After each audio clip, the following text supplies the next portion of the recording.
What's up guys, this is Genghis Khan with another First Impressions Alpha Weekend video. This time I'm going to be taking a look at an FPS game called Lawbreakers. Lawbreakers is a brand new shooter from publisher Nexon and developed by Boss Key Productions, a relatively new startup company, but with a good group of devs in charge. Those leading the charge are proven from various other released titles, with lead designer from the Unreal franchise and Gears of War Cliff Bleszinski, and art director Tramiel Ray Isaac of most recently PlanetSide 2. Keep in mind while watching this that 1, everything you see is still in alpha, and 2, these are just clips and highlights from my matches during my time in the alpha weekend. The first alpha that I got into was difficult as the recording and OBS wasn't recognizing the client, and I had issues all weekend and just focused on playing. I realized the game was enjoyable when I kept saying to myself in the meantime throughout the week, man, I really want to go back and play and record more Lawbreakers. So, luckily, a week later, there was announced another weekend with ample time to record and play around, and even some more content to discuss and play through, being patched in with some more balance and tweaks. There were 2 windows of time to play during Friday and Saturday in the first alpha that I got into, and this next alpha was just straight up all weekend. There was hardly any matchmaking wait times, and the team balancing mechanics already looked like they were in place and relatively fine-tuned, meaning you were only down a man for a small period of time, which was great to see this early. I was even able to talk in the game chat with some of the Boss Key staff the first alpha weekend that claimed they weren't that good and were still laying everybody out. It was awesome, and even if they weren't that good, it was still great to see them interact with their community, and solidifies the fact that the people making this game are also gamers just like you and I. Shout out to BKP Meat Plows and BKP ROMs for holding it down on enforcers while us criminals got wrecked. Anyways, the impressions I got over the last few alpha tests are as follows. Right off of the bat, the UI for the menus are slick, intuitive, and the music for the menus was great and just the kind of futuristic sounds that you'd expect. I do wish they would add a page where folks can look at and visit with the abilities of each of the roles, and maybe even experiment in a bot match setting as well as custom games for future competitive play. This seems to be the new par for the course when it comes to team shooters these days, and I'm sure all these expected features will come in eventually since, again, this is alpha. A word on the video settings that I play on right now. I turn off shadows since you're moving around so fast in this game that unless you're trying to play this game on Ultra with full graphical fidelity, if you're looking at people's shadows, then you're looking at the wrong thing. However, this game is absolutely gorgeous, but requires a pretty beastly machine in order to really run it at a decent FPS on Ultra. I have a relatively old 3.3 GHz i7 and an EVGA GTX 780 with a full 2560 resolution monitor, and was saddened yet understanding that the optimization of the game wasn't necessarily there in order for me to experience that. Performance and gameplay is definitely over graphics for me. Anyways, the Unreal Engine 4 still does wonders in this era of gaming, producing stunningly beautiful effects from the weapons and abilities to the scenery, the buildings, the flora, and all of the details in between that make the game really have an awesome and unique vibe to it. The devs have claimed that they want this to be a more mature shooter, and I can easily see and feel that just upon stepping into my first game. There's a decent amount of blood and cursing, which should be advised if you have little ones at home or letting them play, or even for those that prefer a less gory approach to a still awesome, competitive, highly fast-paced shooter, which I'm sure turning blood and some of the effects off in the settings, like shadows, would likely help performance on lower-end machines. I can see this game having a really dedicated, loyal following that plays competitively and will easily ride alongside Blizzard's TF2 reskinned Overwatch and Hi-Rez's MOBA shooter, aka Smite 2.0, aka Paladins, titles in terms of competitive play. Only time will tell, as Overwatch is the only released title with no dates on Paladins nor Lawbreakers for full launch as of right now. But what does it play like? Well, my biggest enjoyment from a shooter game is obviously, well, the gunplay. If a game does the gunplay right, the game excels in my mind, as that is the root gameplay loop or the source of problems for a lot of games. Lawbreakers nails the Quake-like frantic, spinning, precision shooting that a lot of modern shooters lack or have moved away from. Recent titles like Doom 2016 multiplayer tried to emulate this, but didn't ever really hit the mark.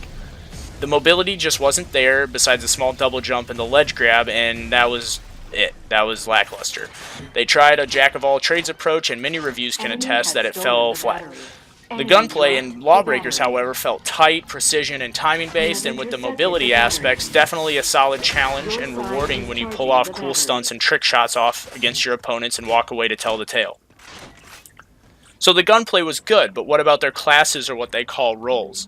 There are a lot of unique abilities between the 4 roles available, with a locked slot for a 5th role as of these alphas.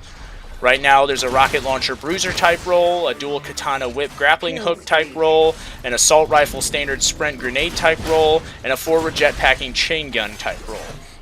All of which feel unique without much overlap and plenty of various utilities. The most often complaint I read in chat and observed myself is the clunkiness of the abilities and how the movement works. I personally was okay once I got used to so many various button presses in the moment-to-moment gameplay and the quick manner in order for movement and maneuvering while using your abilities, etc. But it's definitely got a learning curve and it feels vastly different than many other shooters that are in the FPS arena sphere. You oftentimes have alternative fire modes on characters, a Q ability, an E ability, a shift ability, and sometimes a secondary weapon. Along with the many anti-gravity zones in the center of the maps, this makes for some really, I repeat, really cool, intense firefights of people flying all over the place, floating shots, and using your environment to your advantage. The verticality and the mobility aspects of Lawbreakers is also a main draw for me and many others I know as well. The whip-wielding Hellion are so satisfying to latch onto and slash combo someone down, or with the Maverick zooming in and out of the anti-gravity zones to escape a confrontation, and then jump back in and palm blast alt-fire someone straight in the face for a very satisfying explosive kill.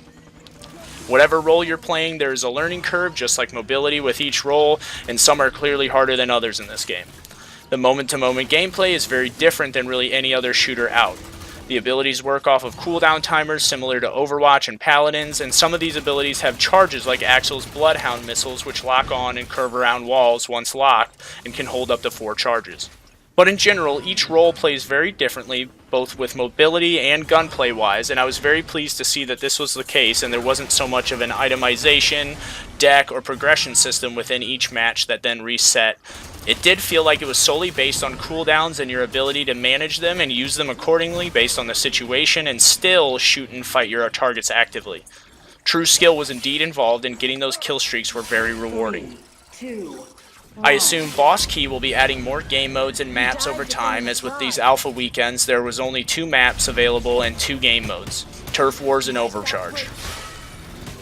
Turf Wars is a domination style game mode with 3 points, Alpha, Bravo, and Charlie, and were set on 30-second cooldown timers, almost like rounds, and then they would unlock. Your team attempts to capture these, and then they lock back down after being captured, awarding the team 1 point, and needing a total of 13 points to reach victory. It's a fairly standard approach to a basic objective type game, and I'm wondering what Boss Key plans to do in order to provide a more unique, Lawbreaker specific game mode in order for it to shine and break away from the traditional TDM, CTF, domination archetypes that the devs have consistently said that they would like to shy away from as a core game design. I did like the lockdown times, as it allows your team to spread back out and lock down choke points and potential trouble spots where the enemy team might be coming from. The other game mode, Overcharge, was really what's shown in this second alpha.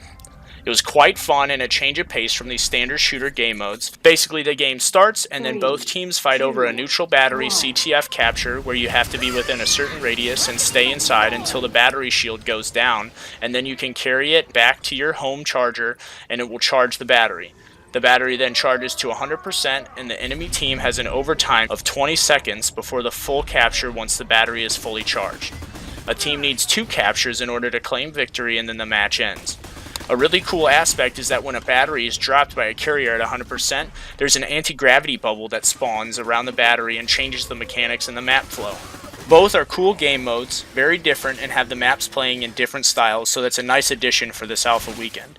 In terms of personal preference, Maverick and Axel were my favorite roles. I loved the jetpacks and the chain gun on Maverick. I just love those bullet hose classes, and paired with a speedy frontal jetpack, it's a lethal combo with the right pilot.